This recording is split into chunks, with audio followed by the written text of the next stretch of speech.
2011 के सर्वे लिस्ट 2011 के सर्वे लिस्ट 2016 के माननीय मंत्री जी ने कहा और आवास प्लस बोला, वो टोटल कितने होते हैं माननीय मंत्री जी से मैं जानना चाहता हूं आपके माध्यम से। उसके बाद जो गरीब हैं सही में उनके पास बेघर हैं, ऐसे लोगों के लिए क्या आप आवास देने की योजना बना रहे हैं कि बना चुके हैं, ये बताने का। आवास, प्रधानमंत्री आवास दिया जाना या राज्य की सरकार के द्वारा प्रवर्तित वो उस योजना के अंतर्गत आवास दिया जाना, ये सूची के आधार पर ही होता है। जो सूचियां अभी उपलब्ध है 2011 की सूची है, 2016 की सूची है और राज्य सरकार के एक सर्वे हुआ था उसके आधार की सूची है। इन तीनों की सूची के आधार पर आवास दिया जा रहा है। टोटल 18 लाख से अधिक है। प्रमोद जी चलिए। माननीय अध्यक्ष महोदय, मैं माननीय मंत्री जी से इस संबंध में थोड़ी सी जानना चाहूंगा। अभी उन्होंने जवाब दिया कि जो मुख्यमंत्री आवास की जो योजना है उसको भी चालू रखा जाएगा, उसमें भी राशि दी जाएगी। पहले जो हमारा जो प्रधानमंत्री आवास योजना पे जो कार्य होता था, जिनको 5 वर्षों में सामने वालों ने रोका, कोई आवास बनने नहीं दिया, लेकिन अब आवास चालू हो गए हैं, तो ये प्रधानमंत्री आवास में केंद्र का पैसा आता है और राज्यांश पैसा मिलाता है। अब ये मुख्यमंत्री आवास योजना जिसके लिए माननीय ने कहा कि 47,000 परिवार को देंगे, तो क्या इसमें केंद्रांश मिलेगा या केवल राज्य ने अपना हिस्सा देगा इसमें? चलिए। माननीय अध्यक्ष महोदय, वर्तमान स्थिति के आधार पर चूंकि यह राज्य की प्रवर्तित योजना है, अर्थात केंद्र के तरफ से इसमें कोई केंद्रांश नहीं मिलने वाला है, परंतु जैसे केंद्र ने निर्णय किया है कि 2 करोड़ नए आवास और पूरे देश में बनाए जाएंगे, उसके लिए इस बात की कोशिश की जाएगी कि इस विषय पर भी इसको प्रधानमंत्री आवास में जोड़ और इसमें राज्य केंद्र भी मिला। माननीय अध्यक्ष महोदय, मैं आपके माध्यम से माननीय उप मुख्यमंत्री महोदय से आग्रह चाहता हूं कि शहरी विकास जो पट्टा है, हमारे एक समस्या आ रही है, जैसे पट्टा पिता के नाम पे है और उनका निधन हो गया, पट्टा वाले ट्रांसफर हो गया, वो ट्रांसफर के लोगों को प्रधानमंत्री आवास या मुख्यमंत्री आवास की कोई प्रकार की सुविधा नहीं मिल रही है। माननीय मंत्री जी से मैं जानना चाहता हूं कि जिनका निधन हो गया, जो पट्टा ट्रांसफर हो गया, वो जिनके नए जो नाम आए हैं उनका नाम क्या हम जोड़ सकते हैं क्या? आपसे मैं निवेदन करना चाहता हूँ। माननीय अध्यक्ष, मैं अनुभव के आधार पर इस विषय माननीय अध्यक्ष महोदय। दूसरा एक और निवेदन है अध्यक्ष महोदय। पहले प्रश्न का जवाब है जी जी जी जी वही तो बोल रहे हैं। आवास तो प्रधानमंत्री तो उसमें शहरी में भी आएगा। चलिए छत्री जी पूछिए। माननीय अध्यक्ष महोदय, मंत्री महोदय से, उप मुख्यमंत्री महोदय से मोर विशेष निवेदन है कि जब ये सर्वे वाला लिस्ट जो है, ये लिस्ट में ग्राउंड लेवल में जाए ले जो पात्र हितग्राही हैं वो मल्ला आवास की सुविधा नहीं मिले हैं और जिन मल्ला मिले हैं एक घाव नहीं 2-2, 3-3 बार मिल चुके हैं। तो एकर भर का जो क्राइटेरिया तय है 2011 के सर्वे और 2002 के सर्वे, वो में कुछ परिवर्तन किया जा सकत है, महोदय से मैं जानना चाहता हूँ। 2011 की सर्वे सूची और 2016 की सर्वे सूची के बाद एक और सर्वे सूची बनी माननीय अध्यक्ष महोदय, और उस सर्वे सूची में राज्य सरकार ने सारी बातों का परीक्षण किया है और उसके बाद भी अगर हृदय में यह प्रश्न शेष है तो इसकी चिंता भी माननीय रोहित रोहित, मैं माननीय मंत्री जी से एक निवेदन करूंगा कि पूरे छत्तीसगढ़ में मैं भी पूर्व में सरपंच रहा हूं। 2011 की सर्वे सूची, 2002 की सर्वे सूची के आधार पे आवास योजना में शामिल हुआ है, लेकिन उस समय भी बहुत ऐसे परिवार है जो आज भी वो आवास सूची से वंचित है। माननीय मंत्री जी से निवेदन करूंगा कि जो वास्तविकता में जो पात्रता परिवार है उसको पुनः आवास सूची में शामिल करने के निवेदन करना। चलिए भावना जी पूछिए। इससे में आवास से संबंधित एक जानकारी और एक प्रश्न भी है। अभी जो गांव में या जो तालाब के किनारे जो निवासरत है, उनको चूंकि पट्टा उनका नहीं बन पाता है तो हर तरीके से आवास से वो वंचित है। तो क्या आने वाले समय में कुछ योजनाएं बनेंगी कि जो तालाब के किनारे जो काफी सालों से जो बसाहट है उनके आवास के विषय में आगे क्या संभावना है? ये बहुत मूल क्वेश्चन है अध्यक्ष महोदय, तो मंत्री जी से ये पूछना चाहूंगी। चलिए एक बार फिर बताएं तो क्या कह रहे हैं माननीय अध्यक्ष? तालाब के ऊपर जो आवास बने हुए हैं, क्या उनको भी पट्टे आवास दिया जा सकता है? उनकी कई पीढ़ियां निकल चुकी, 40-50 सालों से वहीं पर वो निवास है, लेकिन पट्टे का और आवास का उनका प्रावधान नहीं है अभी। जी माननीय अध्यक्ष महोदय, माननीय सदस्य ने पहले जो प्रश्न किया था, 2002 की कोई सर्वे सूची नहीं है जिसके आधार पर आवास दिया जाए। आवास सिर्फ 2011 और 2016 की सर्वे सूची के आधार पर दिया जाता है। और एक आवास प्लस है उसको पिछली बहुत हो सरकार गया। भूल गई थी एक्चुअली, वो सुनिए। उस पर काम ही नहीं हो पाया। वो आवास प्लस कहते हैं उसमें उसको, उसके आधार पर भी 8 लाख लोगों को आवास मिलना था। आवास का काम पूरा हो जाता तो आवास प्लस शुरू होता, परंतु पूरे देश में फिर से बताना मैं चाहता हूं माननीय अध्यक्ष महोदय कि सिर्फ छत्तीसगढ़ और पश्चिम बंगाल ऐसे राज्य हैं जहां पर आवास का काम पूर्ण नहीं हुआ, तो आवास प्लस प्रारंभ ही नहीं हो पाया। तो 2016 का कोई सर्वे सूची है, 2016 की सर्वे सूची के आधार पर आवास दिया जाना है, ये स्पष्ट ही नहीं हो पाया है। चलिए अजय चंद्राकर जी, बहुत प्रश्न हो गए। सर्वे सूची अनुसार दिया जा रहा है। अभी विभाग की चर्चा में आप अपनी बात रखेंगे, बहुत अवसर मिलेगा। चलिए।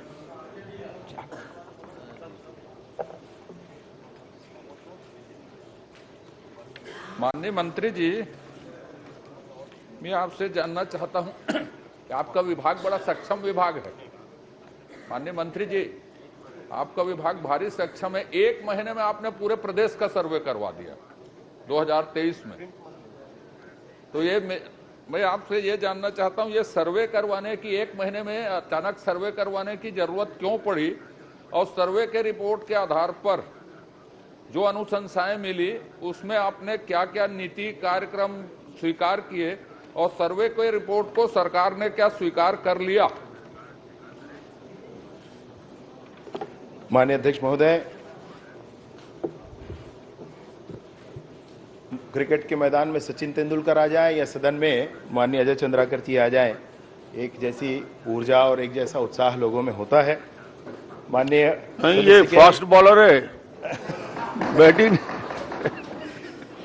माननीय महोदय के, माननीय सदस्य के इस विषय पर कि 2023 के सर्वे सूची एक ही साल में सरकार ने कैसे सर्वे कर लिया, 1 महीने में सरकार ने कैसे सर्वे कर लिया, ये विभाग मूलतः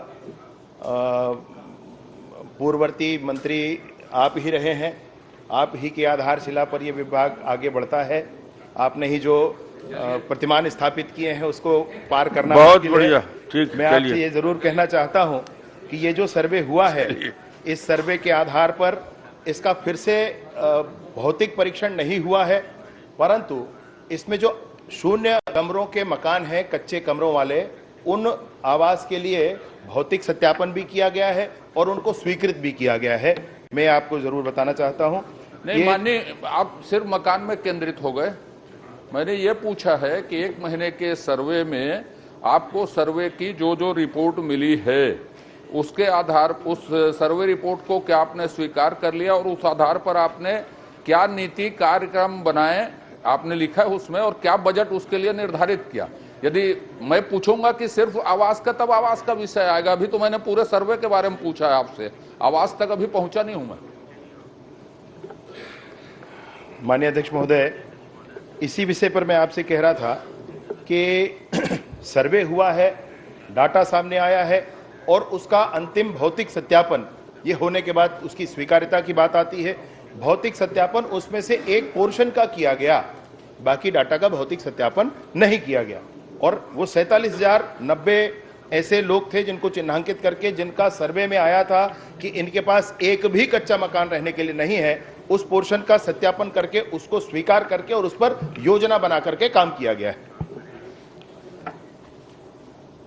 ये पूरी योजना के पूरा सर्वे होने के बाद आपने एक अंश का ही भौतिक सत्यापन के आधार पर करवाया, क्योंकि जो बाकी आपके सर्वे के रिपोर्ट हैं वो बड़े शर्मनाक हैं। तो उस पर फिर भौतिक सत्यापन सरकार ने क्यों नहीं करवाया? जब सिर्फ आवास भर का क्यों करवाया, इसका कारण मुझको बता दीजिए। क्योंकि आप परिशिष्ट आप पढ़ेंगे तो छत्तीसगढ़ की स्थिति तो बड़ी बदतर है, फिर आपके उसके सत्यापन आपने क्यों नहीं करवाया? और आवास जो आपने दिया है, ये लोग प्रधानमंत्री आवास, मुख्यमंत्री आवास बोल रहे थे, क्या मुख्यमंत्री आवास नाम की योजना चालू की गई उसके लिए, कि कोई दूसरा योजना बनाई गई जिसका वित्त पोषण आप स्वयं करेंगे कि केंद्र सरकार करेगी? तो शर्मनाक स्थिति है सर्वे में। तो उसके बाकी का भौतिक सत्यापन आप कब तक करवाने जा रहे हैं, कब तक स्वीकार करेंगे? इसको एक ही का क्यों करवाया? और उसमें ये जो 47,090 आवासहीन परिवारों को आवास दिया गया, ये आवास न्याय योजना के नाम पर दिया गया माननीय महोदय। और वित्त पोषण का विषय है तो ये केंद्र के किसी भी योजना का अंश नहीं है। यह पूर्णतः राज्य का है, अर्थात केंद्र से किसी वित्त पोषण का प्रश्न ही उद्भूत नहीं होता है। मैं आपके इस पूरे विषय के लिए यही कहना चाहता हूं कि इस पूरे सर्वे को कराने के बाद इसमें बहुत सारे आंकड़े आए हैं, उन आंकड़ों की जानकारी भी आपको उपलब्ध कराई गई है। अब परिशिष्ट में क्या दिया है और क्या क्या हुआ है, जितना काम हो सका है इसमें वो आपके समक्ष है। इस डाटा को यूज करना या नहीं करना, इसका एक निर्णय करके और इस पर आगे कार्यवाही करेंगे सर। नहीं माननीय, मैंने आपसे पूछा कि बाकी जो आपके आंकड़े आए हैं, माननीय अध्यक्ष महोदय आपसे आग्रह करूंगा थोड़ा सा, जैसे शौचालय युक्त परिवार 30 लाख हैं, छत्तीसगढ़ में टोटल परिवार 72 लाख हैं, तो 42 लाख परिवारों के पास शौचालय नहीं है, जबकि छत्तीसगढ़ में हमने अनुमति ली थी 280-290 गांव को मुक्त ओडीएफ घोषित हो चुका है, 280-90 गांव को छोड़ के। तो ये आप इसको शुरू करेंगे क्या? आपने लिखा है उसमें अस्थायी विद्युत कनेक्शन 12,36,662, माने इतने आवास में बिजली ही नहीं है। तो ये तो छत्तीसगढ़ की बड़ी दर्दनाक स्थिति है। आप देखिए थोड़ा सा, जो आप उज्ज्वला गैस 18 लाख बांटे हैं बोल रहे हैं, उज्ज्वला की वेबसाइट खोल लीजिए, 36 लाख बढ़ गए। तो ये पूरा 14 करोड़ आपका या तो घोटाला है, 1 महीने में आपने कर लिया, या तो इन सब में आप कार्रवाई कीजिए। ये लोग छत्तीसगढ़ की स्थिति को बर्बाद कर दिए हैं, या तो 5 साल में ये माना जाएगा। तो मैं तो आपकी सरकार है तो कार्रवाई करवाओ ना, आपने करवाया है, करवाइए 3 महीना 4 महीना। अब आप देखिए, आप सुन लीजिए, और ये आप मजदूरी में संलग्न परिवार 25 लाख हैं, एक्टिव जॉब कार्ड, कुल जॉब कार्ड को तो छोड़ दूं, एक्टिव जॉब कार्ड जो है आपके 32 लाख हैं। आप अपनी वेबसाइट खोल लीजिए। तो आप इसको सर्वे को यदि सही मान रहे हैं कि नहीं मान रहे हैं, भौतिक परीक्षण आपने एक ही में करवाई, इस शर्मनाक स्थिति से मुक्त करने के लिए आप कब तक इसका भौतिक परीक्षण करवा के नीति कार्यक्रम इसके लिए बनाएंगे? या आप इसको अस्वीकार करते हैं तो अस्वीकार करते हैं, यह कहिए सदन में, क्योंकि जो आपने पहले कहे हो और आज के आंकड़े दोनों में जमीन आसमान का अंतर है। और इसलिए मैंने कहा कि 1 महीने में किया गया सर्वे एक घोटाला है। कृपया स्थिति स्पष्ट कीजिए, क्योंकि यह सरकार के द्वारा करवाया गया सर्वे। छत्तीसगढ़ ओडीएफ है कि नहीं है, ये बताइए आप। माननीय अध्यक्ष महोदय, इन सारे आंकड़ों को माननीय सदस्यों को भी उपलब्ध कराया गया है और ये सारे आंकड़े सबके सामने हैं। जो सर्वे हुआ है उसमें जो निकलकर सामने आया है डाटाबेस बन जाने के बाद, वो सबके सामने है। भौतिक सत्यापन इसका नहीं हुआ, मंत्री तो जी, इसको अंतिम न माना जाए। इसके भौतिक सत्यापन के उपरांत ही इसको स्पष्ट हो जाएगा। माननीय मंत्री जी, 25 लाख आपने लिख के दिया है एक में, आपके ही विभाग के वेबसाइट में 32 लाख आंकड़े हैं एक्टिव। आप किसको सही मानेंगे, मुझको ये बताइए। दोनों में से आपके अस्थायी कनेक्शन दोनों में अलग अलग हैं। भौतिक सत्यापन पूरा नहीं किया गया है, ये मंत्री जी का जवाब में आ गया है। अध्यक्ष महोदय, इसके बाद कोई स्पेसिफिक प्रश्न है तो करिए। मैंने यही कहा, इन्होंने पहले ही जवाब में कह दिया कि भौतिक सत्यापन नहीं किया गया। छत्तीसगढ़ की दोनों आंकड़े सरकार के, माननीय अध्यक्ष जी, भौतिक सत्यापन की जरूरत नहीं है। भौतिक सत्यापन दिख रहा है, सरकार के वेबसाइट में जॉब कार्ड के आंकड़े दिख रहे हैं, स्थायी कनेक्शन के आंकड़े दिख रहे हैं, आवासहीन के आंकड़े दिख रहे हैं, सबके आंकड़े दिख रहे हैं, बेरोजगारों के आंकड़े दोनों में आज अलग अलग मंत्री जी ने बताया। प्रश्न करिए ना। आंकड़े दोनों दिख रहे हैं, तो इसमें सत्यापन की क्या जरूरत है? आप कौन इसको मान रहे हैं कि जो आपके विभागीय आंकड़े वेबसाइट में दिख रहे हैं उस आंकड़े को मानते हैं? ये बता दीजिए, सत्यापन नहीं कर रहे हैं तो। माननीय अध्यक्ष महोदय, ये जो सर्वे हुआ है, सर्वे के आधार पर डाटाबेस बना है और उसके आधार पर एक रिपोर्ट बनी, उसमें से एक ही पोर्शन को सत्यापित करके और उस पर कार्यवाही प्रारंभ की गई है। अन्य का सत्यापन नहीं हुआ है। ठीक, अगर ये अन्य का सत्यापन नहीं हुआ है तो इसका करवाएंगे क्या? इस पर निर्णय लिया जाना होगा माननीय अध्यक्ष। ये तो छत्तीसगढ़ की स्थिति आपके एक सर्वे में जब शर्मनाक दिख रही है, तो मेरा आपसे आग्रह है कि इसको सत्यापन करवाएं। मैं 2 बातें आपसे कहना चाहता हूं इस विषय पर माननीय अध्यक्ष महोदय, माननीय सदस्य। इस पर निर्णय करके आप सूचित करेंगे या इसका सत्यापन करवाएंगे? निर्णय किया जाएगा, बोल कराएंगे आप निर्णय से। जी जरूर। चलिए।